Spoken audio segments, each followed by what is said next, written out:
Efemérides de hoy, miércoles 22 de enero, con ganas. Oye, hoy inicia la Feria de la Candelaria, allá en Bugaba. Bueno, la Feria de la Candelaria. ¿Por qué se celebra pues esta fiesta de las candelas? Porque el 1 de febrero los celtas celebraban una fiesta. Los celtas tenían 4 fechas importantes. El 1 de mayo, el 1 de febrero, el 31 de diciembre y el 1 de enero. Bueno, esa Feria de la Candelaria viene de la fiesta del fuego que hacían ellos, y la Iglesia Católica pues se roba y crea la Virgen de la Candela. Vamos a 1903. ¿Por qué? Porque esta caricatura y la forma como los Estados Unidos dibujaban a nuestro país en sus diarios. Un día como hoy se suscribe el Tratado Herrenheim. Imagínense que ese tratado se hubiera autorizado por parte de Colombia, que Estados Unidos pues hiciera el canal por Panamá. ¿Se imaginan qué hubiera pasado? Hoy fuéramos colombianos. No olvidemos que la razón por la cual pues Estados Unidos secesiona Panamá de Colombia es por el sencillo hecho de que nosotros no, es decir, el Congreso colombiano le dijo que no.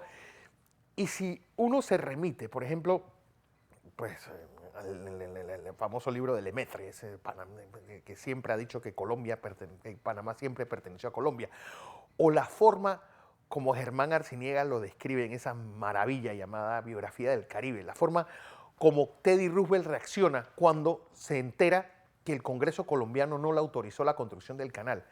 Dijo algo así como, dile a esos animalitos allá en Bogotá que van a saber quién soy yo. Bueno, saber quién soy yo fue independizar Panamá de Colombia. Vamos a 1941, porque hoy se da un hecho en medio de la Segunda Guerra Mundial que Mussolini era una especie de hijo tonto. Los nazis tenían a los italianos en muy poca estima y él trata de, bueno, tenía ese imperio en Libia. Los que han ido a Trípoli saben que es una ciudad que tiene muchos rasgos italianos. ¿Por qué? Porque ahí estuvieron los italianos como...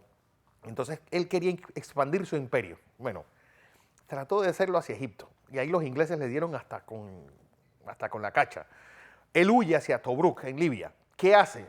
Pide ayuda a los nazis. ¿Y quién viene en su rescate? Pues los nazis mandan a uno de sus mejores generales, un hombre que fue un héroe en la campaña francesa, Irving Rommel, con 150.000 hombres. Es decir, el Afrika Korps era un cuerpo, no era un ejército, era la mitad de un ejército. Por eso, pues, miren todo el enredo que hicieron esos en el norte de África para los siguientes casi 3 años, pues solamente eran 150.000. Bueno, los italianos se refugian en Trípoli, llegan los alemanes y de ahí, bueno, llegan casi al Cairo. Si no hubieran sido que en el Alamein les dieron por la cantidad de hombres que tenía el señor Montgomery ahí. Vamos a 1944, porque un día como hoy se da, yo creo que uno de los encuentros, pues realmente que peor les pasó a Argentina. Yo creo que lo mejor que hubiera sido es que estas dos personas no se conocieran. Pero en aquella maravilla que es el Luna Park, se conocen Juan Domingo Perón a Eva Duarte. Ya lo que sigue es la debacle. Y a mí la historia argentina pues, me llama la atención porque es como un país con tanto está en un puesto con tan poco. Es decir, no olvidemos que los argentinos en 1895 eran los ciudadanos con el ingreso per cápita más alto del mundo. En 1950 estaban de 10, bueno, y en el año 2019 están de 60. Un poco para darnos cuenta cómo involuciona un país. Y gran parte de ese desastre se lo debemos a la parejita esta. Pero en fin, vamos a 1962 porque nos mantenemos en el sur. Es decir, yo creo que nosotros nunca vamos a entender la magnitud que fue para la política exterior estadounidense la aparición de Cuba. Bueno, Cuba provocó la creación, entre otras cosas, de la Alianza para el Progreso, de la AID y gran parte de estos organismos multilaterales, una especie de plan Marshall para América Latina, para contener el comunismo cubano, pues se da en esta conferencia. ¿Que dónde es? En Punta del Este, Uruguay. Ahí estuvo el presidente Chiari y ahí estuvo el presidente Kennedy. Es una especie de pase de revista al patio trasero. Se dieron varias discusiones agrias debido, bueno, a las presiones de Estados Unidos para expulsar a Cuba, que ahí se expulsa, de la Organización de Estados Americanos. Vamos a 1963, porque mientras que en América Latina nos estábamos tirando los trastos a la cabeza, yo creo que estos dos titanes nos estaban dando una lección de que a veces la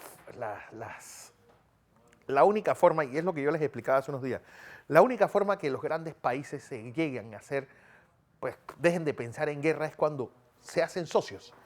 Y eso lo entendieron muy bien estos dos hombres, bueno, dos hombres que los dos medían más de 1,90 m, Konrad Adenauer y Charles de Gaulle. Konrad Adenauer, pues, era alguien que, no, primero que nada, como buen demócrata cristiano, no tenía mucho sentido del humor.